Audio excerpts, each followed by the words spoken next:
আসসালামু আলাইকুম। সবাইকে শুভেচ্ছা জানাচ্ছি। মাসুম মাহবুব দেখছেন আপনাদের ইউটিউব চ্যানেল এবং মাসুম মাহবুব ফেসবুক পেজ। পৃথিবীর যে প্রান্ত থেকে যারা দেখছেন সবার জন্য শুভকামনা, ভালোবাসা। দর্শক, আজকের প্রধান ৩টি গুরুত্বপূর্ণ খবর। একটি, মার্কিন এবং ইসরায়েলি হামলা মোকাবেলায় ইরান তার আকাশে টহল বৃদ্ধি করেছে। প্রত্যেকটি প্রতিরক্ষা সিস্টেম অ্যাক্টিভ অবস্থায় আছে। যেকোনো আক্রমণ প্রতিহতে ইরান তার সক্ষমতা ব্যবহার করবে, শক্তি ব্যবহার করবে।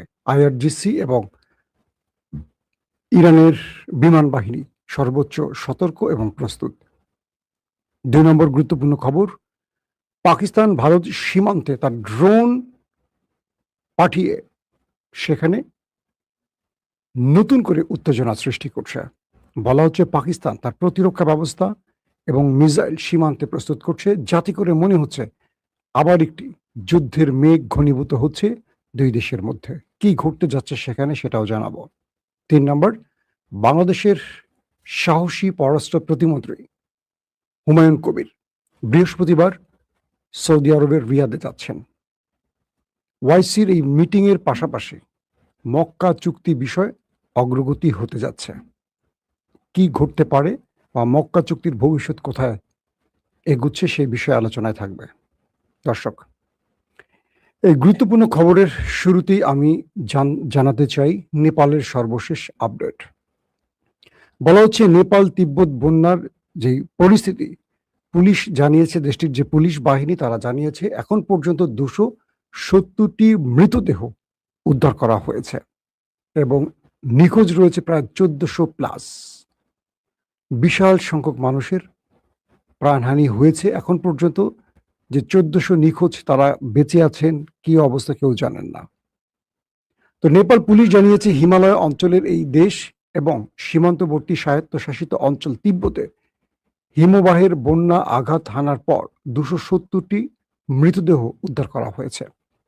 বুধবার বিধ্বংসী বন্যা ও কাদার স্রোত বেশ কয়েকটি এলাকায় ভাসিয়ে নিয়ে যাওয়ার পর উদ্ধারকারী দলগুলো নেপাল চীন সীমান্ত বরাবর জীবিতদের উদ্ধার শুরু করেছে। রাষ্ট্রীয় গণমাধ্যম জানিয়েছে চীনের প্রধানমন্ত্রী লি কিয়াং তিব্বতের ক্ষতিগ্রস্ত এলাকা পরিদর্শন করেছেন। তিব্বতে শতাধিক বিদেশি সহ 500 জনেরও বেশি মানুষ নিখোঁজ রয়েছে এখনো। বন্যা পরিস্থিতি পরবর্তী মোকাবেলায় নেপালকে বিশ্বজুড়ে বিভিন্ন দেশ সংস্থা নগদ অর্থ, ত্রাণ সামগ্রী এবং অন্যান্য সহযোগিতা পাঠানো শুরু করেছে। তবে আমি নেপালে থাকা কয়েকজনের সাথে কথা বলার চেষ্টা করেছি। এখন পর্যন্ত কোনো বাংলাদেশির নিহতের খবর অন্তত আমি পাইনি। তবে আমেরিকা, ভারত, অস্ট্রেলিয়া সহ বেশ কয়েকটি দেশের অনেকে নিহত হয়েছেন খবর পাওয়া গেছে। তবে সেখানে অনেক বাংলাদেশি আটকা পড়েছেন।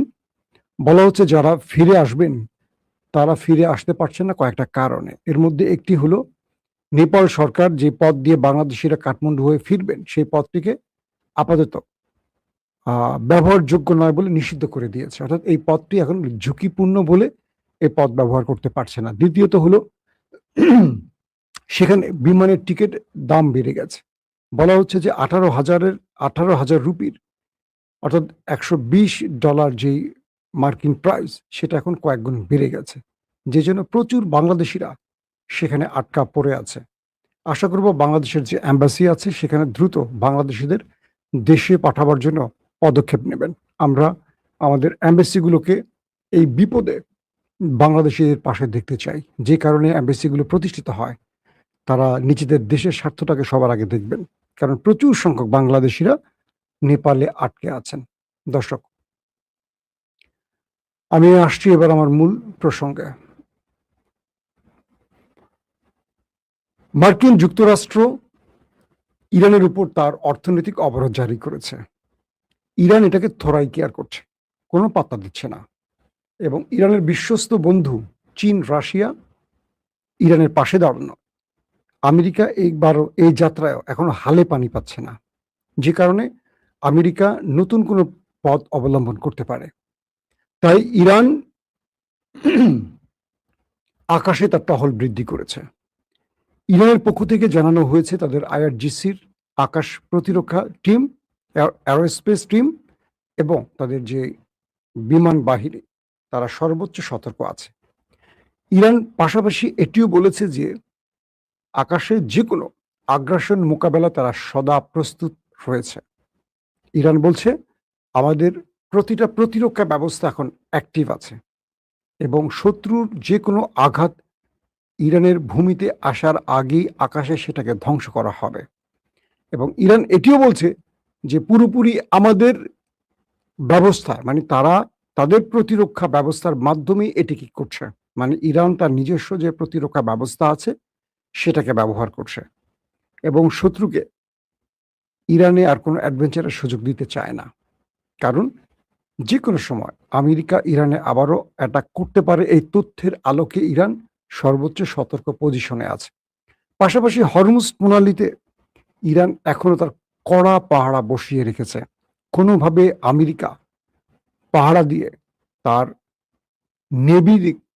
নেভাল টিমকে দিয়ে অথবা তার সেনাবাহিনীকে পাঠিয়ে বা অ্যাটাকিং হেলিকপ্টার পাঠিয়ে, ওয়ারশিপ পাঠিয়ে কোনো জাহাজকে হরমুজে ঢোকানো কিংবা বের করার দুঃসাহস করতে পারছে না।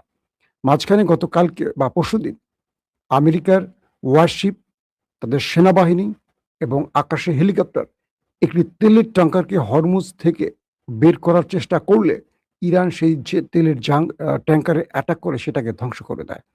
এরপর আমেরিকা সেখান থেকে দ্রুত কেটে পড়ে। সবচেয়ে মজার বিষয় হলো ইরানের এই প্রকাশ্য হামলার পর আমেরিকা এখন পর্যন্ত ইরানে কোনো পাল্টা জবাব দেয়নি।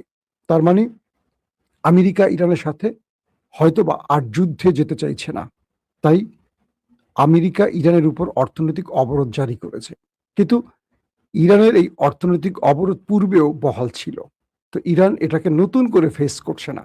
তারা পূর্বের অভিজ্ঞতাই কাজে লাগাচ্ছে। তাদের অন্যতম মিত্রদের সাথেই ইরান এখন পর্যন্ত সম্পর্ক বজায় রেখেছে এবং মিত্ররা ইরানের পাশে থাকার ঘোষণা দিয়েছে। এবং ইরান এটিও বলছে যেহেতু আমাদের উপর অবরোধ জারি করা হয়েছে, আমরা হরমুজ বাবুল মান্দাব দিয়ে কোনো জাহাজকে ঢুকতে আর বের হতে দেব না। অর্থাৎ ইরান যদি অর্থনৈতিক সংকটে পড়ে, পুরো পৃথিবীর মানে বিশ্ব ব্যবস্থায় যে অর্থনীতি সেটাকেও চরিত্র পাল্টে দেবে ইরান। এবং যারা আমেরিকার এই আহ্বানে অর্থাৎ আমেরিকার এই অবরোধে শরিক হবে, আমেরিকার পক্ষে দাঁড়াবে, সেই সব দেশকেও জ্বালানি সংকটে ফেলতে ইরান সবকিছু করবে। অর্থাৎ ইরান এক প্রকার জ্বালানির যুদ্ধ শুরু করে দিয়েছে। হরমুজ দিয়ে কোনো ইউরোপীয় জাহাজ ঢুকতে কিংবা বের হতে পারছে না, যারা আমেরিকার সাথে এই বাণিজ্যিক অবরোধে সম্পৃক্ত হয়েছে। ৩ নম্বর গুরুত্বপূর্ণ খবর সেটি হলো হঠাৎ করে আপনারা জানেন যে ১৯, ২০, ২১ এই ৩ দিন তুরস্ক থেকে C-130 হারকিউলিস এবং আরো কয়েক ভেরিয়েন্টের পরিবহন বিমান তুরস্ক থেকে পাকিস্তানে প্রবেশ করেছে। বলা হচ্ছে নূর খান এবং মাসরুর সহ আরেকটি বেইজে, এই ৩টি বেইজে প্রচুর পরিমাণ তুর্কি সামরিক অস্ত্র পাকিস্তানে পৌঁছানো হয়েছে। তো এটি এখন ভারতের জন্য মাথা ব্যথার কারণ হয়ে গেছে, কারণ ভারত জানে না যে এই মুহূর্তে পাকিস্তানের কাছে মূলত তুরস্ক কি পৌঁছে দিয়েছে। তো হঠাৎ করে পাকিস্তান তুর্কি TV-2 ড্রোন একদম ঠিক ভারতীয় সীমান্তের পাঠিয়েছে। বলা হচ্ছে এই সার্ভিলেন্স ড্রোনগুলো উপরে তার সবচেয়ে পাওয়ারফুল ক্যামেরা বা সেন্সর মাধ্যমে ভারত সীমান্তে কোন কোন পজিশনে কি করছে তার সকল ডাটা সংগ্রহ করছে। অর্থাৎ সীমান্তে ভারত কোনো বড় পরিকল্পনা নিয়ে আসছে কিনা। পাশাপাশি এই ড্রোনগুলো আপনারা জানেন যে TV-2 ড্রোন দিয়ে আজারবাইজান আর্মেনিয়ার যুদ্ধে তুরস্ক খেলা দেখিয়েছিল এবং আর্মেনিয়াকে এক প্রকার পরাজিত করেছিল আজারবাইজান বা আজারিরা। এই TV-2 ড্রোন, আকিঞ্জি ড্রোন, সে সবচেয়ে বেশি TV-2 ড্রোনের আলোচনা এসেছিল। সেই ড্রোনগুলো এখন ভারত সীমান্তে পাকিস্তান ব্যবহার করছে। পাশাপাশি ভারতীয় গণমাধ্যমগুলো বলছে শুধু ড্রোন নয়, পাকিস্তানের আকাশ প্রতিরক্ষা সিস্টেম এবং মিসাইলগুলো ডিপ্লয় করা হচ্ছে সীমান্তে এবং তাদের উন্নত মানের নৌযানগুলো, অর্থাৎ তুরস্ক থেকে বা চীন থেকে আসা যে নৌযানগুলো পাকিস্তানের কাছে আছে, সেই নৌযানগুলো এখন দুই দেশের সীমান্ত অঞ্চলে দাপিয়ে বেড়াচ্ছে। পাকিস্তান হঠাৎ করে সীমান্তে তাদের পাহারা বসালো কেন, বা সীমান্তে উত্তেজনা বাড়াতে চাচ্ছে কেন? যখন এই মক্কা চুক্তিটি হয়ে গেল, এরপর পাকিস্তান মোটামুটি একটা বড় যুদ্ধের প্রস্তুতি নিচ্ছে। কারণ তাদের কাছে হয়তো বা কোনো তথ্য আছে যে ভারত তার অপারেশন সিঁদুরের দ্বিতীয় ফেজ স্টার্ট করতে পারে। কারণ এই মুহূর্তে ভারত পাকিস্তানে কোনো অ্যাটাক শুরু করার অর্থ হবে ইসরায়েল এবং তুরস্কের মধ্যে যুদ্ধ শুরু করা। কারণ সাম্প্রতিক সময় অনেকগুলো তথ্য আসছে যে ইসরায়েল তুরস্কের যুদ্ধ শুরু করলে যাতে পাকিস্তান কোনোভাবে তুরস্ককে সাহায্য করতে না পারে, এজন্য ভারতের মাধ্যমে পাকিস্তানকে বিজিয়ে রাখা।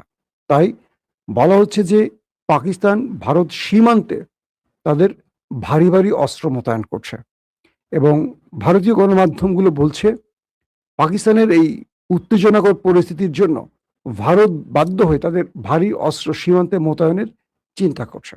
তার মানে এই দুটো দেশ আবারও কোনো যুদ্ধে জড়িয়ে পড়ছে কিনা, এটা এখন প্রধান টেনশনের কারণ। দর্শক, সর্বশেষ যে খবরটি বাংলাদেশ প্রসঙ্গে, বাংলাদেশের পররাষ্ট্র প্রতিমন্ত্রী হুমায়ুন কবির বৃহস্পতিবার সৌদি আরব যাচ্ছেন।